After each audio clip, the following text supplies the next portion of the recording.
First class? With that sweatshirt? Sure you are, sweetheart.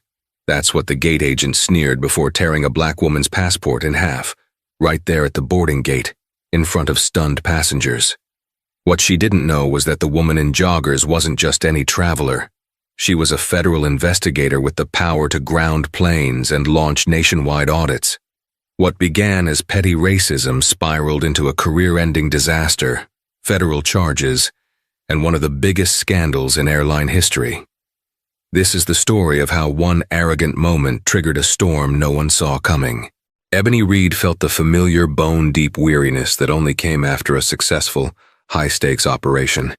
For the last 10 days, she had been living out of a sterile hotel room in Miami, leading a complex undercover audit of airport security protocols. The project, codenamed Operation Safe Skis, was her brainchild, designed to stress-test the nation's aviation security from the inside out. It was grueling, thankless work that involved meticulous observation, feigned ignorance, and endless reports filed in the dead of night. Now, all that stood between her and her own bed in Washington, D.C. was a 2-hour flight. She had intentionally dressed down for the journey home: simple gray joggers, a well-worn Howard University sweatshirt, and sneakers. Her hair was pulled back into a neat, tight bun. After a week of playing different roles, the flustered tourist, the demanding business traveler, the nervous first-time flyer, she just wanted to be invisible. Her first-class ticket, a small but necessary perk after the intensity of the assignment, was her quiet reward. It promised a wider seat, a modicum of peace, and the mental space to decompress. Hartsfield-Jackson Atlanta International Airport was, as always, a symphony of controlled chaos. The low rumble of rolling suitcases, the distant chime of boarding announcements, and the murmur of 1,000 different conversations blended into a unique hum. Ebony navigated the river of humanity with the practiced ease of a seasoned traveler, her backpack slung over one shoulder, containing nothing but a laptop, a novel, and a thick file of preliminary findings that would soon rock the aviation world. She arrived at Gate B-32, where Ascend Air Flight 1142 to Reagan National was scheduled to begin boarding in 20 minutes. The gate area was already crowded, a mosaic of faces, a family wrangling 3 overexcited children, a phalanx of businessmen in identical Navy suits, an elderly couple sharing a bag of pretzels. And then there was the gate agent. Her name tag read Brenda, in a crisp corporate font. Brenda was a woman in her late 40s with a helmet of blonde hair that looked as solid as a rock and a thin, down-turned mouth that seemed permanently locked in a state of disapproval. She moved with an air of theatrical importance, her fingers tapping on her keyboard with unnecessary force, her voice sharp and condescending as she addressed a passenger's question. Ebony watched her for a moment, the investigator in her unable to completely switch off. She observed Brenda's interactions. A smiling, rosy-cheeked white family approached with a question about their seat assignments. Brenda was a beacon of saccharine sweetness, calling the children sweetheart and assuring the parents everything was perfect. An elderly Indian man followed, asking softly if the flight was on time. Brenda didn't look up from her screen, snapping, "It'll board when it boards. Listen for the announcement." Ebony felt a familiar, weary pang. It was a textbook case of what she called authority bias, when a person in a uniform, any uniform, uses their minuscule amount of power to create a hierarchy based on their own prejudices. It was one of the many human factors that could compromise security, a tiny crack in the system that could be exploited. Finally, the announcement for pre-boarding crackled to life. "We now invite our first-class passengers to begin boarding. Please have your boarding pass and a valid government-issued ID ready for inspection." Ebony joined the short line. When it was her turn, she stepped forward and placed her phone, displaying the digital boarding pass on the scanner. She then held out her United States passport. Brenda glanced at the boarding pass, then at Ebony, then at the passport. Her eyes, cold and assessing, traveled from Ebony's simple sweatshirt down to her sneakers and back up to her face. The fake smile she'd given the family moments before had vanished, replaced by a flat, challenging stare. A passport? For a domestic flight? Brenda asked, her tone dripping with suspicion. It's my primary form of government ID. It's valid. Ebony replied, her voice even and calm. She had used it all week without issue. It was standard practice. Brenda took the dark blue booklet, her fingers flipping through it with a dismissive air. She held it up to the light, angled it, and then squinted at the photo. This picture doesn't look much like you. Ebony stood still. The photo was 5 years old, but it was unmistakably her. My face has changed less than you'd think, she said, still keeping her tone light. Brenda let out a short, derisive laugh. Funny, you look younger here, happier. She tapped a manicured nail on the data page. Ebony Reed, doctor of what, philosophy? Let me guess, art history. The microaggressions were piling up, each one a tiny paper cut. Ebony recognized the pattern instantly. It was a script she had seen play out countless times, not just in her work but in her life. The questioning of her credentials, the insinuation of dishonesty, the challenge to her very presence in a space where Brenda felt she didn't belong. My doctorate is in aeronautical engineering, Ebony stated, her voice losing its lightness and taking on a professional clarity. Is there a problem with the document, or may I board the plane? The directness of the question seemed to provoke Brenda. Her lips tightened into a razor-thin line. There's a problem with me believing this is a legitimate document, she said, her voice dropping to a conspiratorial whisper, yet loud enough for the people behind Ebony to hear. First class, a brand new passport. It just doesn't add up. The passport wasn't new. The cover was pristine because Ebony treated her federal documents with the respect they deserved. The accusation hung in the air, thick and ugly. The people in line behind her began to shift uncomfortably. I can assure you, it's legitimate, Ebony said, her patience wearing thin. It was issued by the U.S. Department of State. You can verify its authenticity using your system. I'd like to get to my seat. Brenda leaned forward, a cruel smirk playing on her lips. Or maybe you bought it. People like you can be very resourceful. I've seen it all. Fake IDs, fake credit cards. She looked Ebony up and down again. Fake everything. Ebony's blood ran cold. The insult was no longer veiled. It was a direct racist assault, delivered under the fluorescent lights of a public airport, under the guise of corporate authority. She knew she had to de-escalate, to follow the protocols she herself had written for handling uncooperative personnel. But she was also human, and the exhaustion of her week, coupled with the sheer audacity of the attack, was beginning to fray her composure. Ma'am, Ebony said, her voice now hard as steel, you are making serious, unfounded accusations. Scan the document, verify it, or call your supervisor, but you will not stand here and slander me. Brenda seemed to relish the confrontation. It was exactly what she wanted. She held the passport up between her thumb and forefinger, like it was a contaminated object. Oh, I'll do more than that, she hissed, her eyes gleaming with a strange, vindictive fire. I'm going to resolve this situation right now. And with a sudden, sharp twist of her wrists, she ripped the passport in two. The sound was shockingly loud in the relative quiet of the boarding area. A soft, tearing sound that seemed to suck all the air out of the space around them. The two halves of the blue booklet, with Ebony's pristine photo and national seal now severed, fluttered from Brenda's fingers and landed on the counter with a quiet finality. For a moment, there was absolute silence. The passengers in line stared, mouths agape. Brenda stood with her chest puffed out, a triumphant look on her face, as if she had just vanquished a great evil. Ebony looked down at the two pieces of her passport. The document that had taken her across the world, the symbol of her citizenship, the proof of her identity, lay in ruins. And in that moment, the weary traveler, the invisible woman in sweats, ceased to exist. In her place, Ebony Reed, the federal investigator, the architect of Operation Safe Skis, took over. The exhaustion vanished, replaced by a surge of ice-cold, crystalline focus. Brenda had no idea what she had just done. She thought she had won a small, petty battle against a person she deemed unworthy. She couldn't have been more wrong. She had just started a war. The silence that followed the ripping of the passport was profound. It was a vacuum, a void where the normal hum of the airport had been. Every eye at gate B32 was now locked on the scene at the boarding counter. The businessmen had stopped their hushed conversations. The kids in the family group were frozen, their boisterous energy instantly extinguished.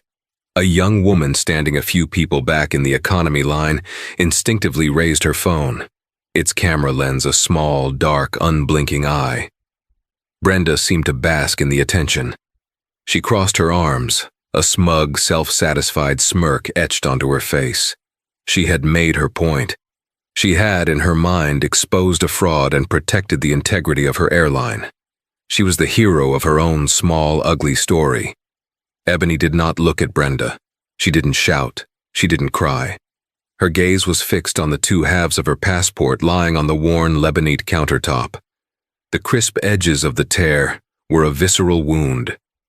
She saw the severed eagle on the Great Seal of the United States, a symbol of the nation she served, now bisected by an act of petty malice. She slowly raised her eyes and met Brenda's triumphant stare. Brenda expected hysterics. She expected a tirade, tears, a satisfying meltdown that would justify her actions. What she got was something far more unnerving. Absolute stillness. Ebony's face was a mask of placid control, but her eyes held a new intensity, a focus so sharp and penetrating it felt like a physical force. The air crackled between them. "You have just destroyed a United States federal document," Ebony said. Her voice was quiet, almost conversational, yet it carried with an unnatural clarity through the silent gate area. It was not the voice of a victim. It was the voice of an assessor, a judge. "That is a federal offense, Title 18, Section 1543 of the U.S. Code, mutilation or alteration of a passport. It carries a penalty of up to 25 years in prison." Brenda's smirk faltered for the first time. A flicker of uncertainty crossed her face.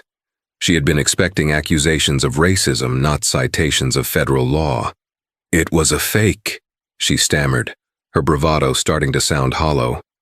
"I was within my rights as an agent of this airline to—" "You were not." Ebony cut her off, her voice still level but now edged with an authority that was impossible to ignore. "You had a procedure you have been trained on, I assume. You are to use the document scanner and the UV light system to verify its features. If you still have doubts, you are to contact a supervisor and airport security. At no point does that procedure involve you, a private citizen employed by a corporation, unilaterally deciding to destroy federal property. You did not follow procedure. Why?" The question hung in the air. It wasn't an angry outburst, it was an interrogative. The young woman with the phone took a subtle step closer. I used my discretion," Brenda said, her voice gaining a desperate defensive edge. "The safety and security of this flight is my responsibility. Your responsibility is to follow the law and your company's regulations," Ebony countered, taking a deliberate step away from the counter, creating a space of command. She reached into her backpack, her movements unhurried and precise. Brenda flinched as if expecting a weapon. Instead, Ebony pulled out her phone. She didn't dial 911. She tapped a single contact on her favorites list. As the phone rang, she spoke, her voice still directed at Brenda, but intended for the entire captive audience. "Let me tell you what you've done, Brenda. You didn't just break the law. You have, with your discretion, compromised the very security you claim to be protecting. An individual who demonstrates such poor judgment, who allows personal bias to dictate their actions, and who is willing to escalate a situation so recklessly, is not a guardian of safety.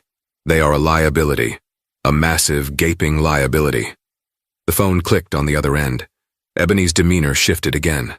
The hard edge in her voice softened, replaced by a tone of brisk professional urgency. "Director Evans, this is Reed. Apologies for the direct call. I'm at Hartsfield-Jackson, Gate B32. I'm invoking a code black on Operation Safe Skis. I have an active security breach and willful destruction of federal property by an agent of Ascend Air. I need TSA OIG and the FBI's airport liaison team on site immediately. And get me a direct line to the legal department at Ascendair's corporate headquarters. Inform them they are about to be in breach of their operating certificate. The name, Operation Safe Skis, and the mention of the FBI sent a ripple of shock through the onlookers. The businessmen looked at each other, their eyebrows raised. Brenda's face had gone from smug to uncertain to now a pale shade of gray. The color drained from her cheeks, leaving behind a pasty, slack-jawed mask of disbelief. "No, you're lying," Brenda whispered, the words catching in her throat. "You're nobody." Ebony ended her call and looked directly at Brenda. The mask of the weary traveler was gone completely, burned away by the fire of her purpose. Now she was every inch the federal officer. "My name," she said, her voice resonating with the full weight of her authority, "is Ebony Reed. I am the Senior Field Inspector for the Federal Aviation Administration's Office of National Security and Incident Response. The operation I have been leading for the past 10 days is a national audit of your airline's compliance with federal security mandates. Your actions here today, your profiling, your disregard for protocol, and your criminal destruction of my credentials have not just inconvenienced a passenger. You have provided a live, documented, and frankly spectacular example of exactly the kind of systemic failure we are here to identify and eradicate." She paused, letting the words sink in. "So, to answer my earlier question, Brenda, why didn't you follow procedure? Was it inadequate training, or was it something else?" Brenda was speechless. Her mind was a whirlwind of denial and panic.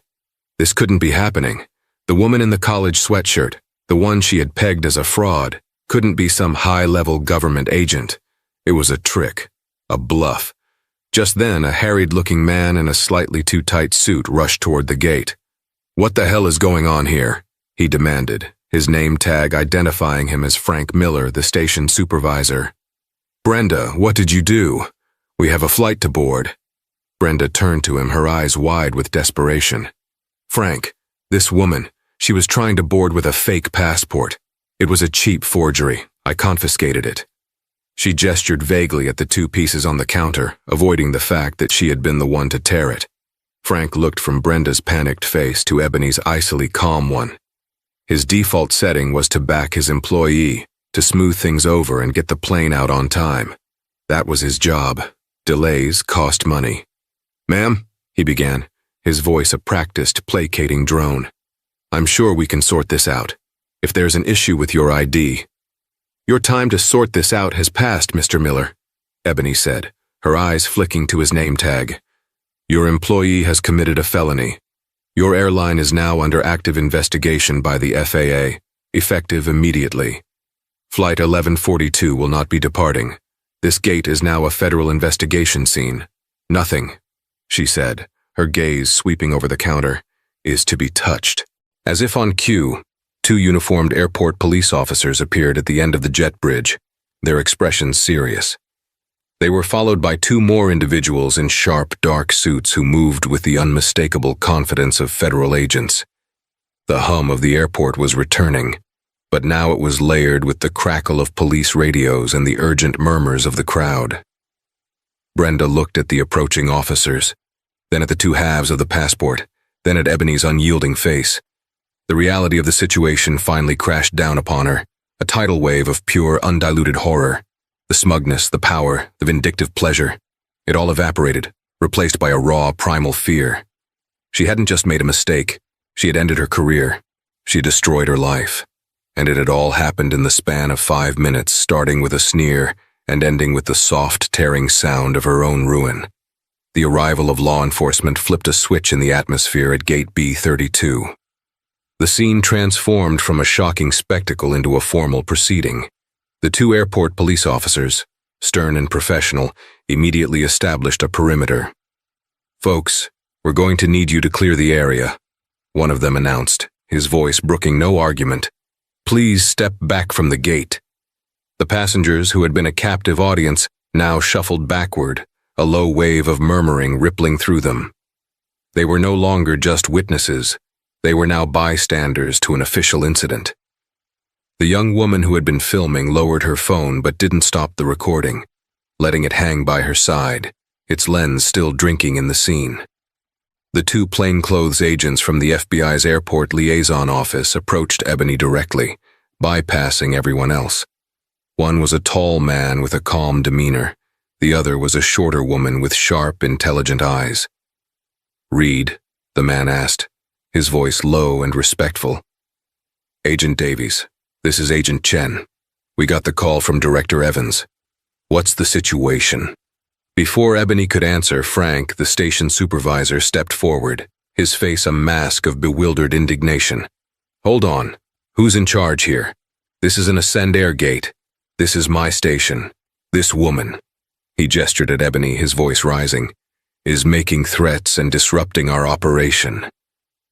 Agent Chen turned her head slowly to look at Frank, her expression utterly unimpressed. "Sir," she said, her voice flat and cold. "The moment a federal crime is committed on airport property, jurisdiction shifts. Right now, we are in charge. Please step back and do not interfere." Frank's mouth opened and closed silently. The corporate rulebook he lived by was being shredded before his eyes. His authority, which he wielded with such self-importance within the confines of the terminal, meant nothing here. He was out of his depth, a middle manager caught in a riptide of federal power. Ebony addressed the agents, her tone all business. "Agent Davies, Agent Chen, thank you for the prompt response. The subject," she nodded towards Brenda, who was now visibly trembling, "is an Ascend Airgate agent. She refused to accept my valid U.S. passport for a domestic flight. After a series of unprofessional and biased comments, she proceeded to deliberately destroy the document." She pointed to the two halves of the passport on the counter. "That is the evidence. I need it collected and preserved. The subject's name is Brenda, surname unknown at this time. The station supervisor is Frank Miller." Agent Davies nodded, pulling on a pair of nitrile gloves from his pocket. He carefully used a pair of tweezers to pick up the two pieces of the passport and place them in an evidence bag. The simple procedural act seemed to seal Brenda's fate more than anything else had. It was no longer an argument. It was evidence in a federal case. "The gate's security cameras will have captured the entire interaction," Ebony continued, her mind working like a finely tuned machine, cataloging every necessary step. "I need that footage pulled immediately, from all angles, before anyone has a chance to accidentally wipe it. I also want this gate's employee logs for the last 48 hours and the airline's official protocol for verifying passenger identification." "Consider it done," Agent Chen said, already speaking quietly into a wrist-mounted communication device, relaying the instructions. Brenda watched all this unfold as if in a nightmare. The world had tilted on its axis. The woman she had dismissed and humiliated was now directing federal agents with an air of absolute command. The power dynamic hadn't just shifted, it had been inverted with breathtaking speed and brutality. This was a hostile takeover of her reality. "Frank," she whimpered, turning to her supervisor, her last hope. "Do something. Tell them. I was just doing my job. I thought it was fake. I was protecting the flight." Frank looked at her, then at the stone-faced federal agents, then at Ebony. The calculus of self-preservation was spinning in his head. His instinct to protect his employee was at war with his instinct to save his own skin. The latter was winning by a landslide. "Brenda, what exactly happened here?" he asked, his voice now cautious, devoid of its earlier bluster. He was no longer her defender. He was an investigator, trying to find a safe distance from the explosion. She was being difficult," Brenda stammered, casting about for a justification that didn't sound as petty and prejudiced as her true motives. Her story didn't add up. First class, but dressed like that. It was suspicious. Ebony overheard this. She turned her head, her gaze locking onto Brenda. "Dressed like that?" she repeated, the question sharp as a shard of glass. "Please clarify for the record, Brenda. What about my attire specifically did you find suspicious? Was it my university sweatshirt, or was it the fact that a black woman was wearing it in the first-class line?" The question was a precision strike, laying the ugly truth of the matter bare for everyone to see. Brenda paled even further. "No, it wasn't that. I'm not—" "I wouldn't—" "You wouldn't what?" Ebony pressed, relentless. "You wouldn't judge a passenger based on their race. Your actions and your own words suggest otherwise, and I suspect your employment history will corroborate that." She turned to Agent Chen. "Add a request for the subject's complaint history from Ascend Air HR. I want to see every formal and informal complaint ever filed against her." A small, strangled gasp escaped Brenda's lips. She thought of Mrs. Garcia from last Christmas, whose son had filed a complaint after Brenda refused to let her board with her walker until every other passenger was on the plane. She thought of the young Muslim man she had insisted on having randomly selected for extra screening 3 times in a row. She thought of the countless eye rolls, sighs, and dismissive comments she had made to people who didn't look like her or sound like her. Frank had always buried the complaints, smoothed them over, told her to be more careful. He had enabled her. Now all those little acts of malice were about to be exhumed and put on display under the harsh light of a federal investigation. The pilot of Flight 1142, Captain Hayes, a distinguished-looking man with silver hair, had made his way up the jet bridge to see what was causing the delay. He took in the scene, the police, the feds, his ashen-faced gate agent, and approached Frank. "Frank, what in God's name is happening? We've got a full plane waiting to go." "Flight's been grounded, Captain," Agent Davies stated flatly. "This is an active crime scene." Captain Hayes stared at him. "A crime scene? Over what?" Ebony answered. "Your gate agent assaulted a federal officer in the performance of her duties. It was a slight reframing, assaulting an officer by destroying her credentials, but it was technically true and carried the weight she intended." The captain's eyes widened. He looked at Brenda with a new, horrified understanding. The entire flight crew's fate was tied to the airline's performance. An incident like this, a federal investigation launched on the spot, was catastrophic. It would mean audits, interviews, and a black mark on everyone involved. "My apologies, ma'am," he said, addressing Ebony directly and respectfully. "On behalf of the crew, I can assure you this is not the standard of service we aspire to." Ebony nodded, accepting the politic statement. "Your professionalism is noted, Captain, but the standard of service is no longer the primary issue. We have now moved on to matters of federal compliance and criminal conduct." She turned back to Brenda, who looked like she was about to collapse. The fight was gone, the bravado a distant memory.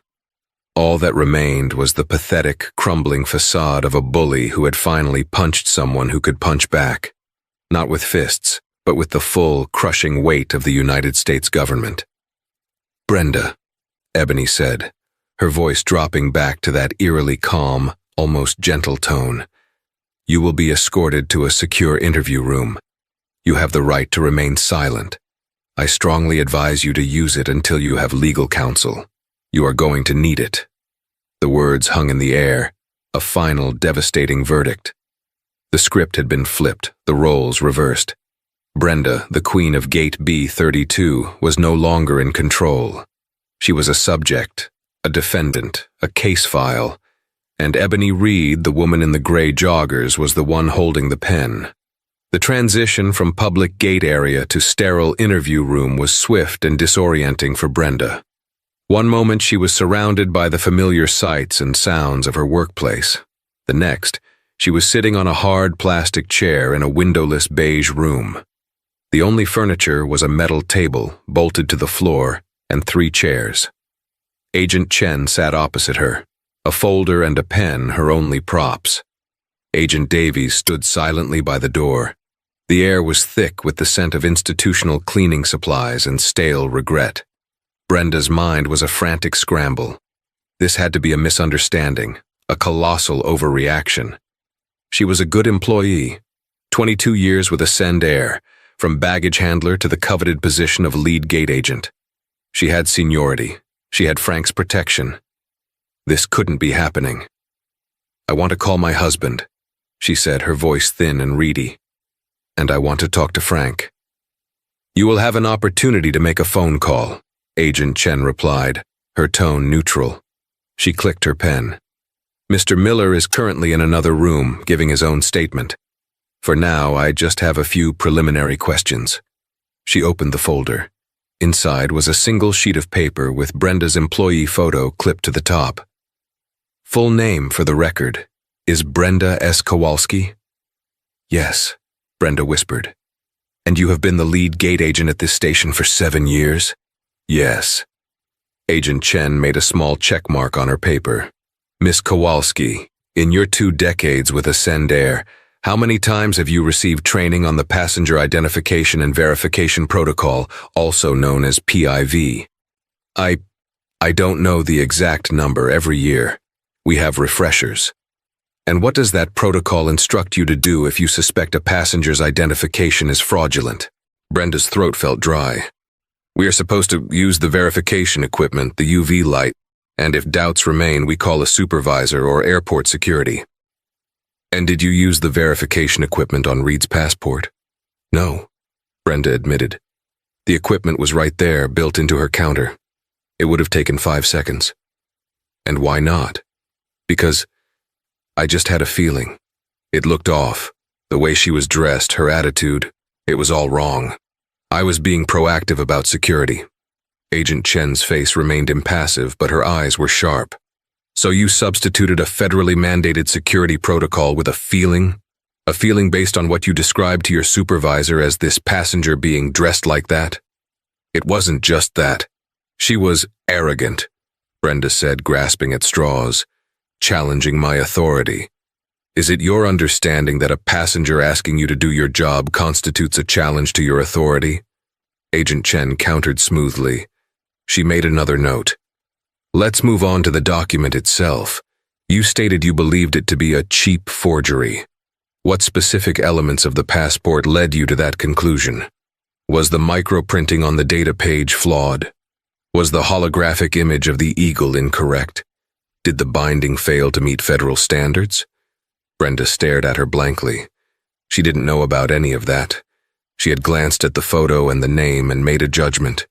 She had never, in 22 years, actually studied the security features of a passport. She didn't need to.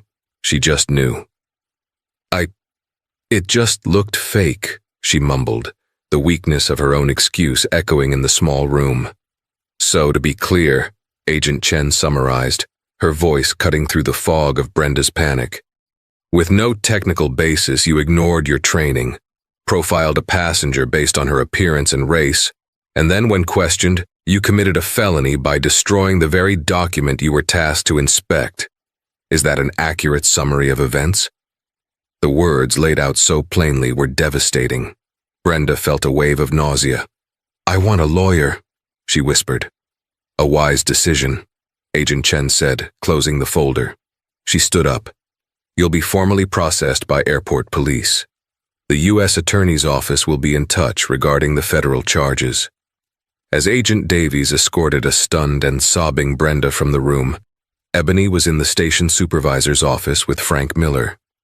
It was a cluttered, messy space, decorated with dusty awards for on-time departures and photos of Frank shaking hands with various airline executives. Ebony sat in his chair behind his desk, while he perched nervously on the edge of a visitor's chair. The power reversal was absolute. Agent Davies had brought her the initial printouts she'd requested. The first was the gate's security footage synced to an iPad. The second was a thin file, Brenda Kowalski's complaint history. Mr. Miller, Ebony began, her voice calm and measured. I've been reviewing your employee's file. In the last 5 years alone, there have been 14 formal complaints lodged against Miss Kowalski.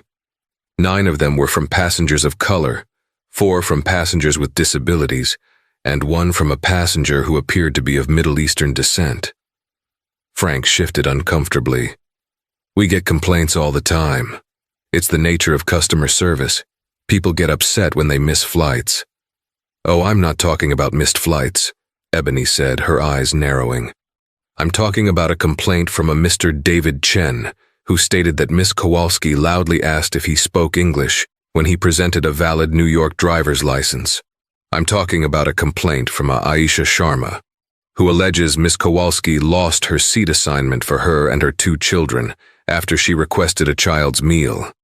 I'm talking about a complaint from a retired Army sergeant, a double amputee, who claims Miss Kowalski told him he was holding up the line and should have requested wheelchair assistance, even though he was perfectly capable of walking with his prosthetics.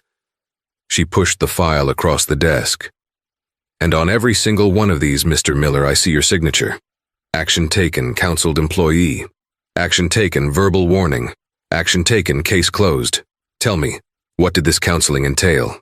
Frank began to sweat profusely. I spoke with Brenda. I told her she needed to be more careful with her words, that she had to treat everyone with respect. And yet the pattern continued. It escalated, Ebony stated. It went from verbal insults to deliberate obstruction, and today it culminated in a criminal act. What you call counseling, Mr. Miller, the FAA calls gross negligence. You were not managing an employee, you were enabling a known liability. You cultivated a culture at this gate where prejudice was permissible, as long as the planes left on time. You are as culpable in this as she is. Frank's face, already pale, turned the color of ash. That's not true. I'm a good manager. A good manager, Ebony said, leaning forward, does not have an employee who feels empowered to rip up a passenger's passport in front of 50 people. A good manager would have identified this pattern of behavior and removed the threat. You didn't. You buried it. And now, it has buried you. She stood up. Your airline's operating certificate is contingent on adherence to federal law and FAA security directives. Those directives include provisions against discriminatory practices, as they create volatile and unpredictable security risks. You and your star employee have provided us with a textbook case study. The FAA will be launching a full, top-to-bottom audit of this entire Atlanta hub, effective immediately. Every log, every employee file, every procedure will be scrutinized. We're going to put your operation under a microscope, Mr. Miller, and I suspect we're going to find a lot more than just one rogue gate agent. Frank stared at her, his world collapsing in on him. The awards on his wall seemed to mock him. His career, built on a foundation of cutting corners and looking the other way, was about to be systematically dismantled. Ebony walked to the door, pausing with her hand on the knob. She turned back to him. Oh, and Mr. Miller, I've watched the security footage, the part where your employee calls me arrogant for asking her to do her job. You can expect a subpoena to testify about that under oath. I'd start thinking very carefully about what your definition of counseling really means. She walked out, leaving him alone in the cluttered office, the silence broken only by the frantic, panicked thumping of his own heart. The unraveling had begun, and it was going to be faster and more painful than he could ever have imagined. Ebony Reed's promise of putting the Ascend Air Atlanta hub under a microscope was not a threat. It was a statement of fact. Within hours, what began with a torn passport at Gate B32 metastasized into a full-scale federal audit. The FAA, moving with the kind of bureaucratic speed reserved for genuine emergencies, descended on Hartsfield-Jackson. They weren't the usual clipboard and checklist auditors. This was the National Security and Incident Response Team, the sharp end of the spear.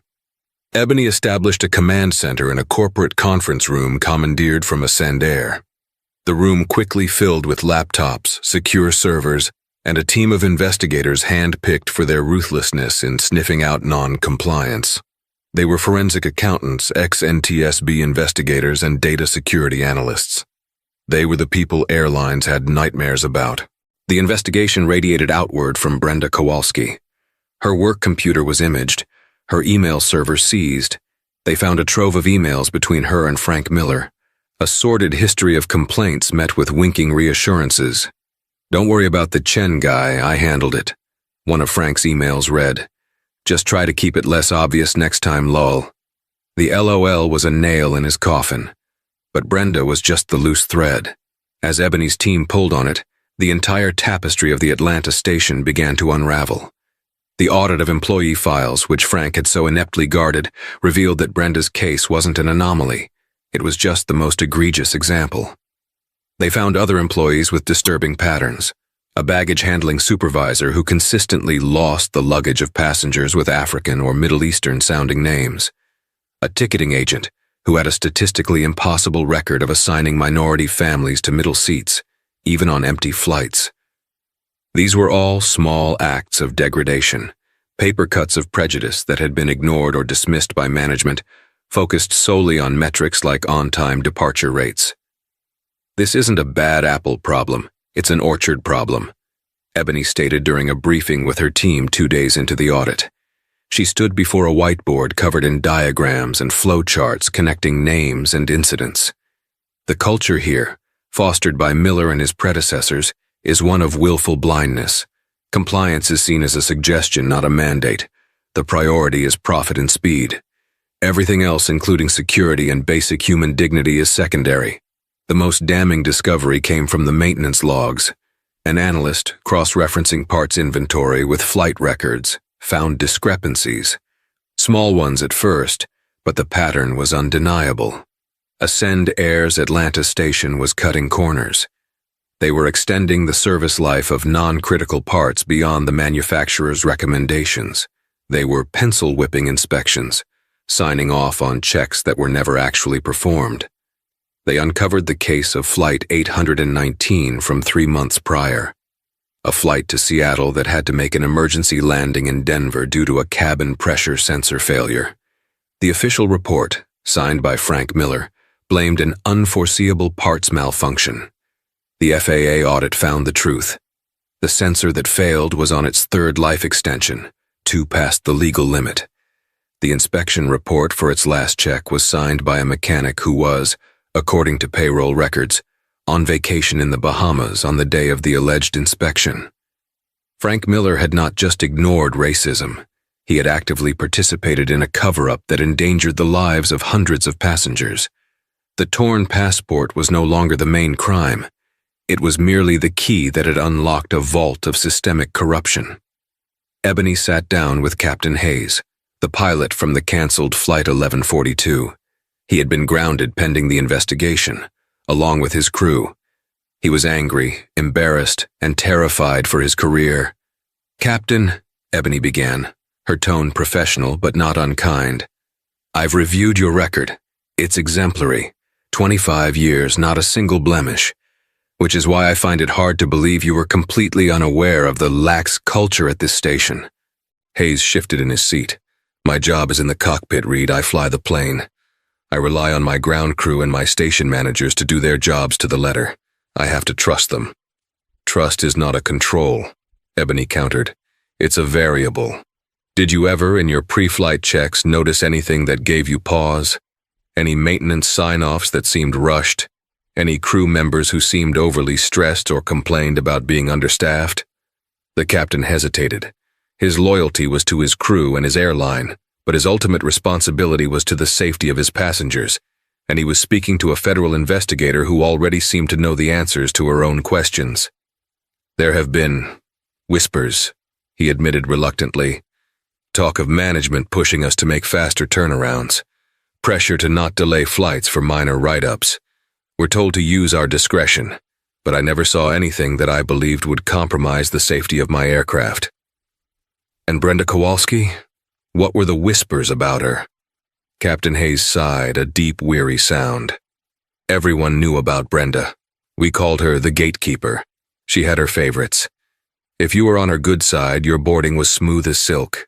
If not, it wasn't. We just tried to stay out of her way. It was easier than fighting with her and getting Frank involved." "So you were aware of her behavior," Ebony concluded, "and you and others made a conscious choice to ignore it for the sake of an easier day. That, Captain, is called complicity. It's the soil in which people like Brenda and Frank grow." The words hit the captain like a physical blow. He had always thought of himself as one of the good guys, a man of integrity. But Ebony was showing him that integrity wasn't a passive state. It was an active choice, and he, along with many others, had failed to make it. The investigation was no longer about a single incident. It was about the insidious rot that can fester in a large organization when profit is prioritized over people, when accountability is sacrificed for convenience, and when small acts of prejudice are allowed to go unchecked, creating an environment where larger crimes can take root. Ebony looked at the mountain of evidence her team had compiled. The falsified logs, the history of complaints, the damning emails. It all started with one woman's ugly assumption about another woman's place in the world. It was a stark, terrifying reminder of a truth she had built her career on.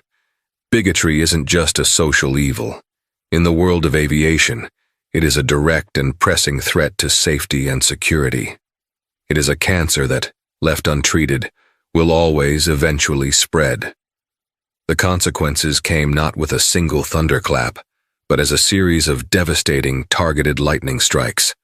The final report from Operation Safe Skis, with the Ascend Air Atlanta hub as its grim centerpiece, was a masterwork of methodical destruction.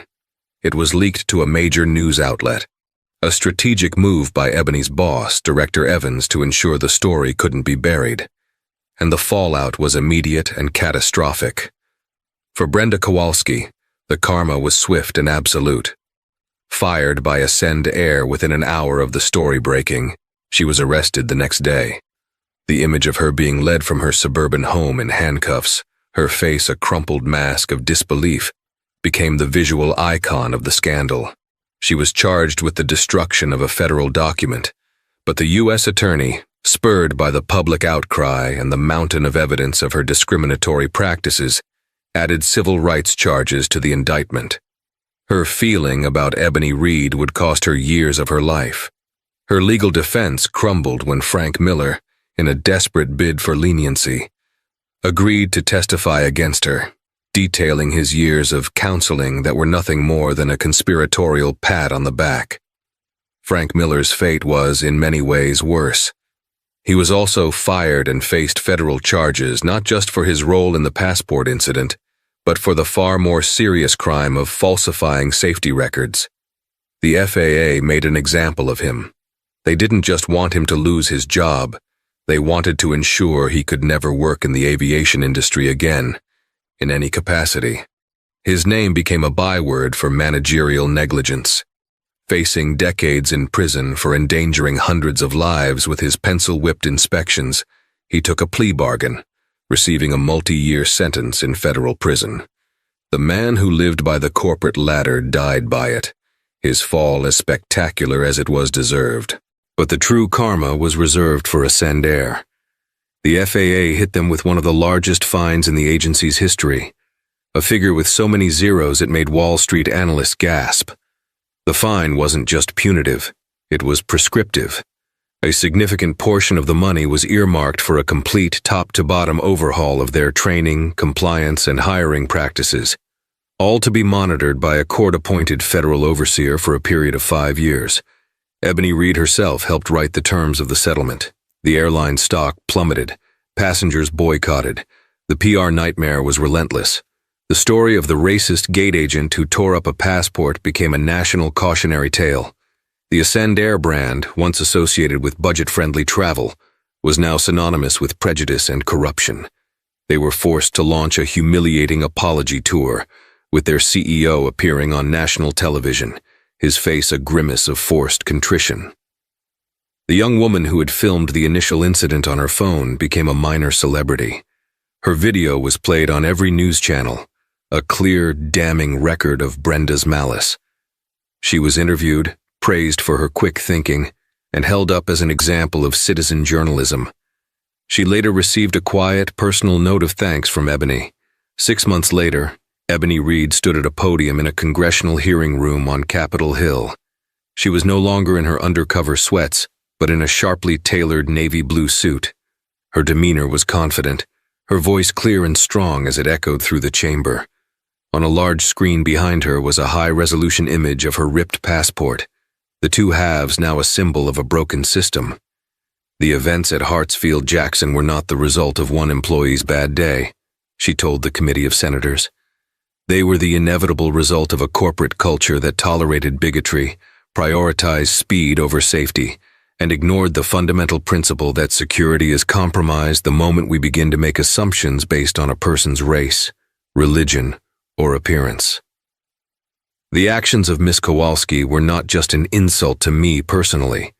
They were an affront to every citizen who trusts us to keep them safe. They were a direct threat to the integrity of our national aviation system. She detailed the findings of the audit, the systemic rot her team had uncovered, and the steps being taken to fix it. She spoke with passion and precision, her every word backed by a mountain of undeniable fact. She was no longer just an investigator. She was a reformer, a force for change. After the hearing, as she packed her briefcase, a young African-American congressional aide approached her, her eyes shining with admiration. "Reed," she said, her voice full of emotion. "Thank you for not backing down, for what you did." Ebony offered a small, genuine smile. She thought of the humiliation at the gate, the cold fury that had filled her, and the long, exhausting months that had followed. "I just did my job," she replied. As she walked out into the bright DC sunlight, she felt a sense of profound, weary satisfaction. The karma that had struck Brenda, Frank, and Ascendair wasn't mystical or magical. It was methodical. It was procedural. It was the simple, powerful consequence of a system, when forced, finally holding the corrupt to account. It was the hard-earned result of one woman refusing to be invisible, and in doing so, ensuring that the ugly rot she had exposed would finally be brought into the light. The story of Ebony Reed and Brenda the gate agent is a powerful reminder that the most significant battles are often fought not in war rooms, but in the everyday spaces where prejudice is allowed to fester. It shows how one person's courage can trigger an avalanche of accountability, exposing the systemic rot that hides behind a corporate logo and a plastic name tag. The karma that came for Brenda and her enablers wasn't just satisfying. It was a necessary cleansing, a painful but vital course correction. It proves that ignorance and hate, when challenged by integrity and relentless professionalism, will always, eventually, crumble. If this story resonated with you and you believe in the power of holding people accountable, please give this video a like and share it with someone who needs to hear it. And for more true stories of dramatic karma and inspiring triumphs, make sure you subscribe to the channel and hit the notification bell. Thank you for listening.